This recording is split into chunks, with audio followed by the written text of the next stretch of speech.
তিনিচুকীয়াত বিধ্বস্ত পথে জ্বলা কলা খুৱাইছে জনতাক। বৰগুৰি ৩৭ নং ৰাষ্ট্ৰীয় ঘাইপথ সংযোগী ৰাস্তাৰ এতিয়া দুৰৱস্থা। এই পথটোত সৃষ্টি হোৱা প্ৰকাণ্ড গাতে বিপদত পেলাইছে জনতাক। বিভাগীয় কৰ্তৃপক্ষ স্থানীয় জনপ্ৰতিনিধিক পথছোৱা মেৰামতি কৰাৰ আহ্বান জনাইছে ৰাইজে। কিন্তু এতিয়ালৈকে কোনো ধৰণৰ ব্যৱস্থা গ্ৰহণ কৰা নাই আৰু এই পথছোৱাৰ বাবে জ্বলা কলা খাবলগীয়া হৈছে ৰাইজে।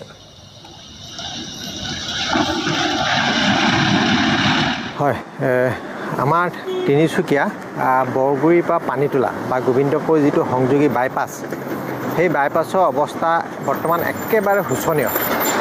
আৰু একেবাৰে শোচনীয় এইকাৰণে কৈছোঁ, আপোনালোকে লক্ষ্য কৰিব, এতিয়া গাড়ীসমূহ গৈ আছে, প্ৰকাণ্ড গাঁত, মানে পুখুৰীৰ সদৃশ এটা গাঁত।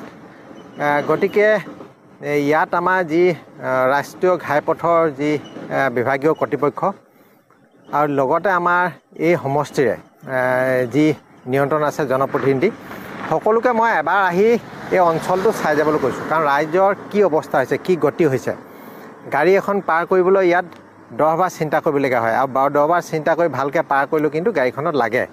গতিকে এটা খুব জটিল সমস্যা।